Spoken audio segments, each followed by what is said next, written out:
على الدين كله وكفى بالله شهيدا أشهد أن لا إله إلا الله وحده لا شريك له وأشهد أن محمدا عبده ورسوله اللهم صل وسلم وبارك على نبينا محمد وعلى آله وأصحابه أجمعين أما بعد. Hadirin jamaah sholat tarawih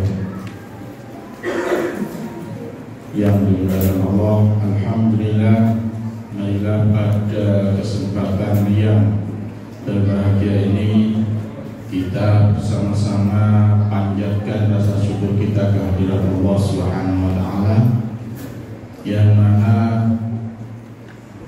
dengan nikmat dan karunia dari Allah Subhanahu wa taala kita semuanya bisa melaksanakan ibadah siang termasuk ibadah sholat tarawih pada malam hari ini dalam keadaan sehat walafiat dan tidak kurang suatu apapun. Ini semua adalah karunia Allah yang mana wajib kita syukuri agar nikmat-nikmat itu akan diberikan Allah kembali kepada kita semua. Amin.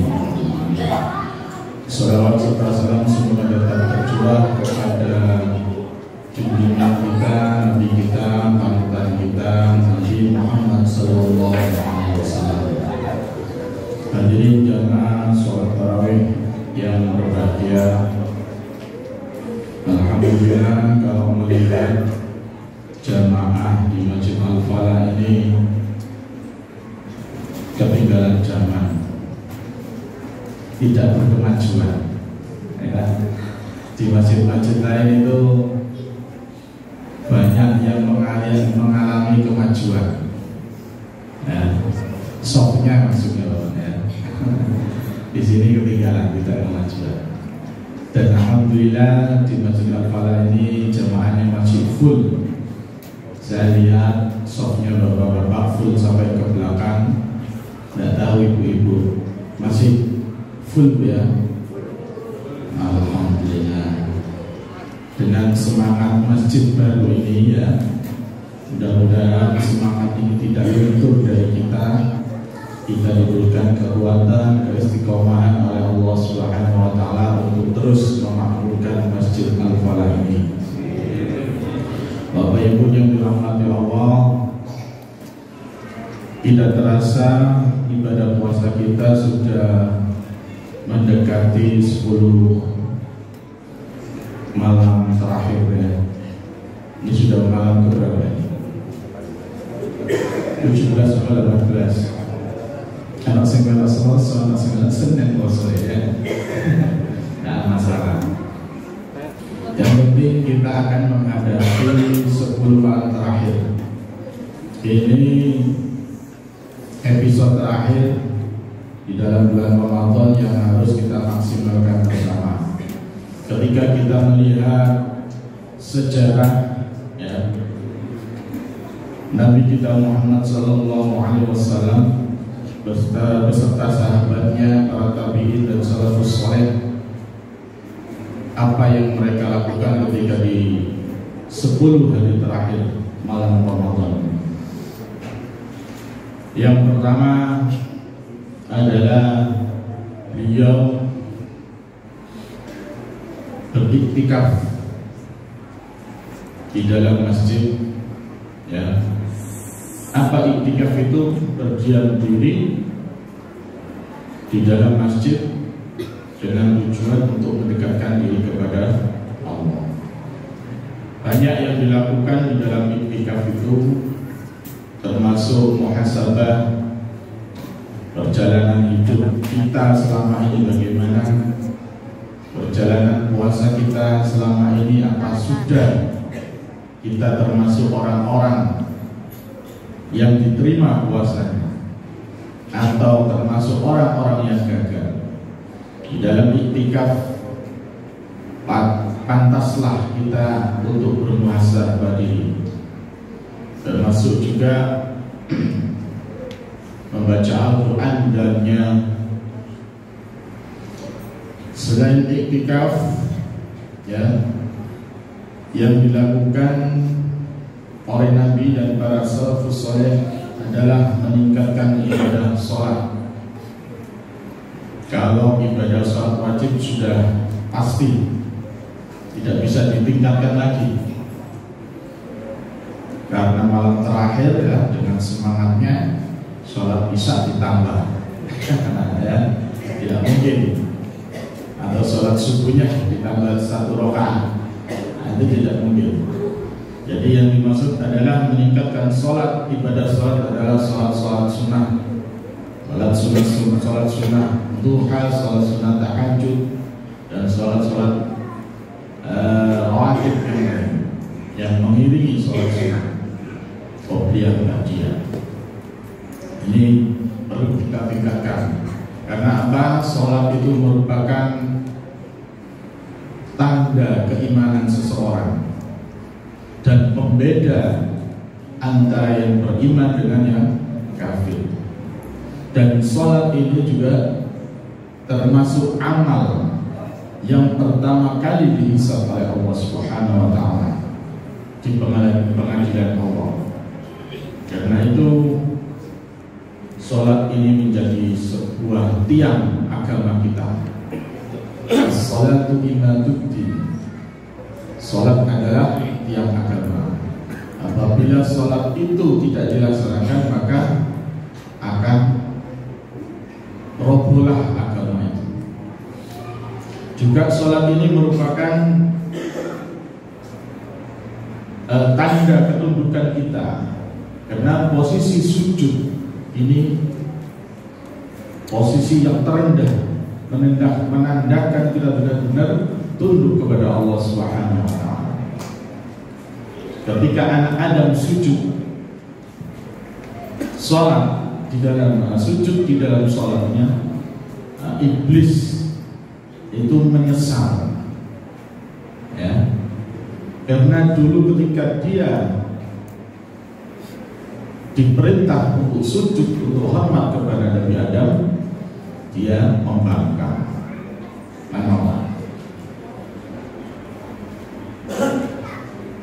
Dan sujud ini menjadikan iblis menyesal seumur hidup. Yang ketiga adalah membaca Al-Quran, ya. Untuk menghidupkan malam-malam Lailatul Qadar ini, kita dianjurkan ya untuk banyak-banyak membaca Al-Quran. Sudah berapa juz Bapak Ibu tadarus kita di rumah atau di masjid? Berjuz-juz ya. Imam Qatadah itu seorang ulama tabi'in, itu ketika Ramadan mengkhatamkan Al-Quran 2 hari sekali. Bahkan yang lebih apa ya, kata anak-anak sekarang ini lebih ngeri lagi ya. Lebih ngeri lagi Imam Syafi'i. Jadi khotamnya itu 60 kali dalam 1 bulan. Berarti sehari khotam 2 kali. Luar biasa, dahsyat. Dan khotamnya itu ya, dibaca saat sholat. Nah, ini yang luar biasa ya. Jadi sholat itu sambil mengkhotamkan Al-Quran. Kira-kira sanggup nggak Bu, Bapak Ibu ini? Ya. Ini aja ya, wis boyoke kosong. Jadi alhamdulillah kita punya imam yang bacaannya bagus, tampil, tumanina ya. Jadi sebetulnya sholatnya yang lama, kultumnya ini cuma 5 menit aja sebetulnya.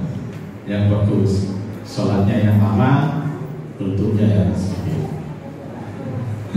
Ya, Jadi ada anjuran untuk membaca Al-Quran, merenungi maknanya ketika 10 hari terakhir. Dan cara baca Al-Qurannya harus tartil, ya, seperti yang dibacakan Ustaz tadi di dalam imam di dalam sholat.